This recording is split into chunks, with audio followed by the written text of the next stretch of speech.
Number 2, would you read that one with me, please? The gift of affection.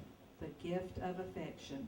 Y'all know what that is. Those are those wonderful hugs and kisses and just touching each other. Those, what is it? We need 8 touches a day in order for our blood to pump and us to feel good and all that. We need good, warm, affectionate, appropriate touching. Yeah, appropriate.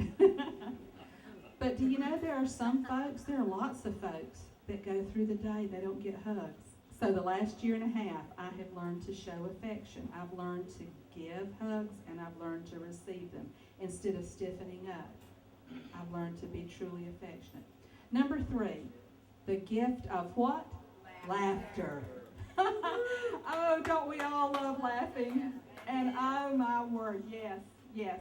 They just give you a few little comments about how you can share laughter. You can put on that smile and pretend that you're happy like I did, or you can look for reasons to be truly joyous about what's going on and just belly laugh. I love to belly laugh. I cry when I laugh. Do y'all cry when you laugh sometimes? Ladies, I know you sometimes do. That's the best kind of laughter, the kind that we call jogging on the inside. That's where I get all my exercise, is jogging on the inside. Number 4, this is one where I'm challenged. The gift of a what? A written note. A written note. And that written note doesn't have to say much of anything. You know, today we live in a society of 140 characters. That's twittering and texting. All of our communications are so brief. They don't have to be long. They can be short, but they need to be shared. And I love the saying that the little girl said that don't tell somebody if you love them unless you really mean it, but if you mean it, say it a lot because people forget. They won't forget if you write it down and share it with them. Number 5, the gift of a compliment. We sometimes take for granted that people know that we think they're awesome, or they know that we think they're talented, or we know I don't know what I'm saying. We take for granted that people know how we feel, or that we think that we know. Yeah. She knows she looks good. I don't need to tell her. Or he knows he plays well. I don't need to tell him. Or she's got her act together. Or, no, they don't know that. Tell them. Tell them. Michael tells me I'm gorgeous every morning. Thank you, Michael. Handsome. The gift of a favor. Seek somebody else out and do something kind. Can everybody do that? Yes, you can. Every single person can help somebody out and do a favor. The gift of solitude. That means being alone. Sometimes I spend too much time with others. I wear out my welcome. Sometimes people just need time to sit and meditate.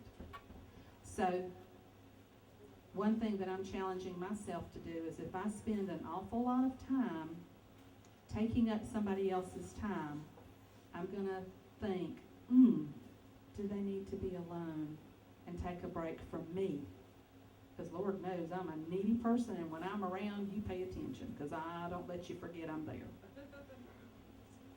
So one thing I'm going to try to give others is the gift of solitude and letting them have time to themselves instead of taking care of me so much. That's one thing I'm going to try to give back to others. And then the gift of a cheerful disposition. That means raising your eyebrows and putting a smile on your face and saying, "Hey, how are you? Thank you. I love you." And meaning it.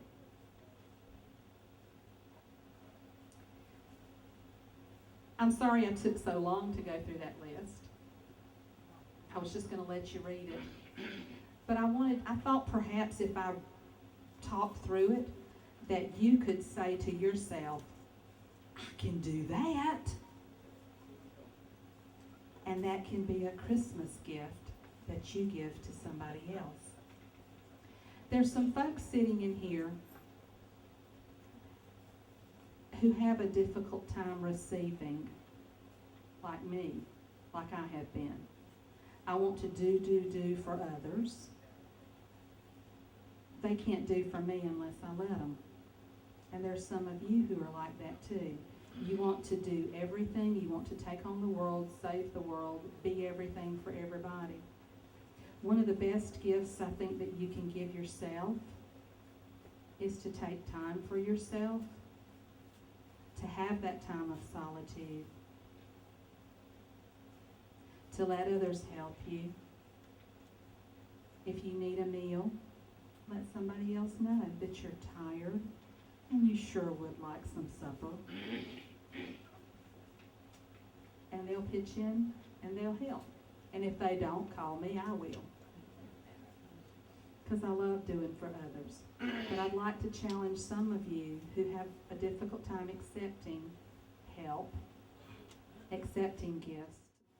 But I also learned that when I didn't let others help me, I was missing out on a blessing. And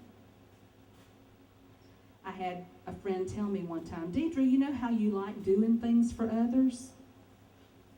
And what joy it brings you? If you don't let somebody else help you, you're depriving them of that joy of giving to you. And I said, what? What? Surely not. Yeah. If you don't let somebody else help you, and that is their gift, that's their way of showing love, you're depriving them of their way of expressing love. So, some of you need help. Oh gosh, I guess we all need help. We all need help. We all need to give help. We all need to give, and we all need to receive. God's given us the best gifts in the world, the gift of our life. And we're challenged to use whatever we are, whoever we are, to glorify Him. We're all different, but it's because of our uniqueness that all of our talents, all of our gifts come together and makes it meaning life in church better and complete. So, the most precious gifts, the gifts of time, the gifts of friendship, the gifts of peace, the gifts of love, loving yourself so that you can love others, giving and receiving. I hope all of these gifts and these blessings are yours this Christmas season. I thank you so very, very much for accepting me, for loving me, for putting up with me, for smiling, for hugging, for giving, and for forgiving.